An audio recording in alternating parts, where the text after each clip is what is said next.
Video मेरे मतलब बनाई जो मुझे बहुत नागवार गुजरी कि आपको छू रहे हैं। और ऐसी क्या मजबूरी थी कि चाहत फतेह अली खान के ये कौन इस तरह के गाने उनको लिख के देता है? और ये वो खुद ही उनकी अपनी चॉइस होती है। ऐसी की तैसी फेर दी है उन्होंने, गानों की भी और राइटरों की भी। और राइटर भी परेशान है, सिंगर भी परेशान है, और पैसा दिया और मौसीकी की ऐसी की तैसी ऐसे करते रहिए बिल्कुल वो कुछ। अस्सलाम नाज़रीन, ज़हीम लगारी मुखातिब और आप देख रहे हैं खुल के बोल। हमारे साथ वजदान साहबा मौजूद हैं। अस्सलाम वालेकुम, कैसी हैं मैडम? वालेकुम सलाम। मैडम मुझे बताइएगा कि ऐसी क्या जरूरत पड़ गई थी, ऐसी क्या मजबूरी थी कि चाहत फतेह अली खान के साथ आपको डांस या गानों में जाना पड़ा, और कोई जगह नहीं मिली आपको?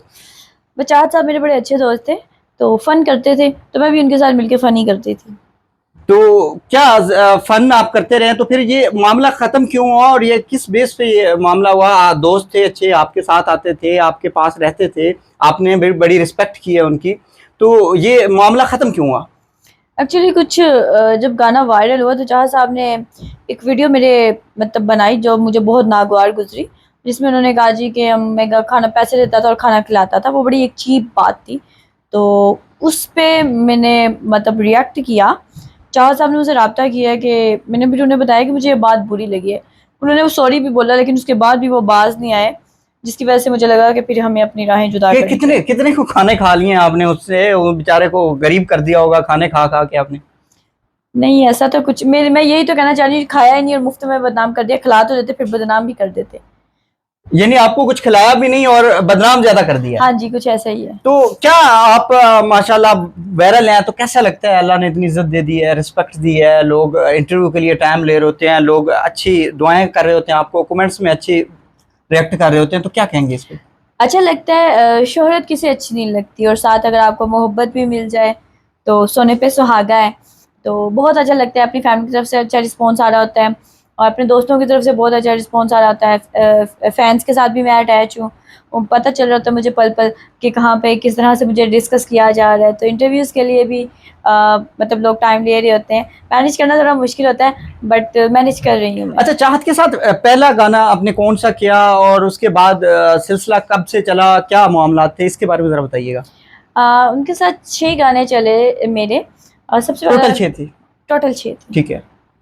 इसमें जो एक था, मैं तेरा आज हूँ कल पे ना दे टाल मुझे, कमीज तेरी काली, मेरे दिल दी टली, इस तरह, और ये बदोबदी जो था, इस तरह मिला के जो ये है। जो बद्दी है, मैंने आपका देखा है कि आप उनसे ज्यादा अच्छा गा रही होती हैं, जरा मुझे गा के सुनाती हैं। उन चाहत फतेह अली खान से आपकी आवाज भी अच्छी है और आप उससे ज्यादा अच्छा प्ले कर रही होती हैं, आपकी आवाज अच्छी है, वो जरा सुनाइए जरा। आए हाय ओए होए, आए हाय ओए होए, बदोबदी अखलड़ी बदोबदी, मौका मिले कदी कदी, कल नहीं किसन वेखी, मजल ये अजता अजता, आए हाय ओए होए। नाजरीन, आपने भी बताना है कि कमेंट्स में कि इनकी आवाज मुझे तो चाहत फतेह अली खान से ज्यादा अच्छी लगी है, लेकिन गाना सिंगर जो है वो चाहत फतेह अली खान है।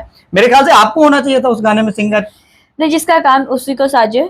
वो गाते हैं, सिंगिंग करते हैं, और मैंने जो ये भी कौन इस तरह के गाने उनको लिख के देता है? और ये वो खुद ही उनकी अपनी चॉइस होती है। ऐसी की तैसी फेर दी है उन्होंने, गानों की भी और राइटरों की भी। और राइटर भी परेशान है, सिंगर भी परेशान है। ये वो खुद ही करते हैं, गाने खुद ही लिखते हैं, खुद ही गाते हैं, खुद ही कंपोज करते हैं, सब कुछ करते हैं।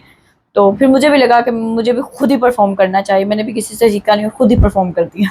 अच्छा, ये आपने कहा कि ये बाहर से आए, ये सिलसिला किस डेट से स्टार्ट हुआ? कोई साल बता सकती हैं आप कब से? 2.5-3 साल से मेरी उनसे बातचीत चल रही थी, और मैं उनके साथ अटैच थी गानों में।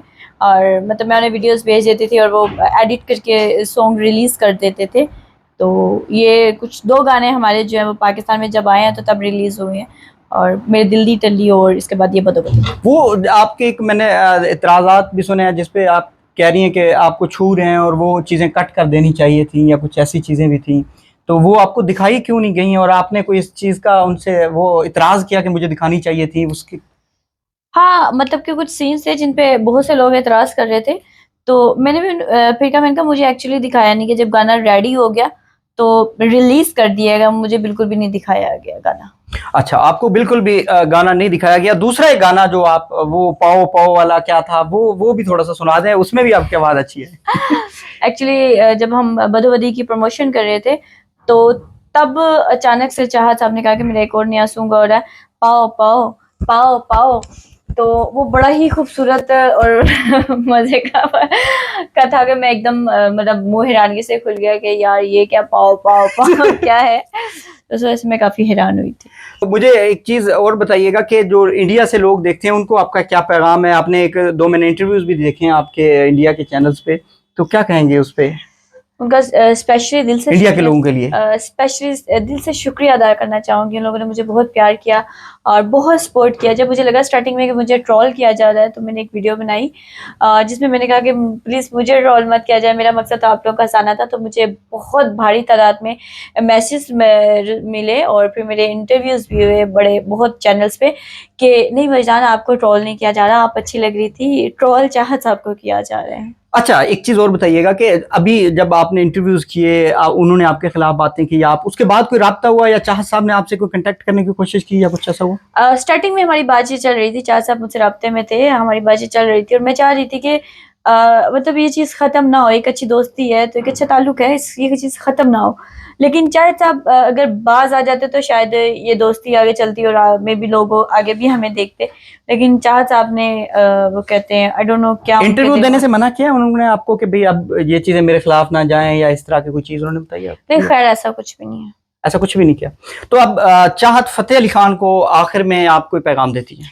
चाहे साहब हमेशा खुश रहें, शाद रहें, आबाद रहें, अल्लाह ताला आपको और इज्जत दे, तरक्की दे और पैसा दे आपको और मौसीकी की ऐसी की तैसी ऐसे करते रहे। करते रहिए। बिल्कुल वो कुछ गलत काम नहीं कर रहे हैं कुछ वो सिंगर परेशान है ना कि हमारे तो गाने वायरल नहीं हो रहे, हम इतनी मेहनत कर रहे हैं और चाह साहब आगे हैं तो हमारे आग पे डाका बस डाल वो रहे हैं। कहते हैं जिसका जो नसीब होता है उसको मिल के रहता है। वो क्या नाम है उनका, मलकू और नक का कोका जिन्होंने गाया है, तो वो भी इतराज लगा रहे थे कि ये मौसीकी का मजाक उड़ाने वाली बात है, मौसीकी के साथ ज्यादती है। तो तो आप इंटरटेनर हैं, बहुत ज्यादा इंटरटेनर हैं, तो उनमें से अगर एक चाहत साहब भी हैं तो क्या फर्क पड़ता है।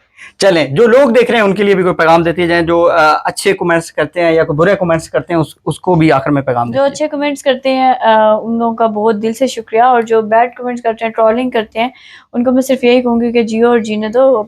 मतलब हसद करने से कुछ भी नहीं होता। पॉजिटिव सोचिए, आपकी ज़िंदगी में भी पॉजिटिव काम होना शुरू हो जाएंगे। जी नाजरीन, आपने गुफ्तगू मुलाजा फरमाई, मुझे इजाजत दीजिएगा नाजरीन, मिलते हैं किसी अगली वीडियो में। अल्लाह हाफिज, अल्लाह निगहबान।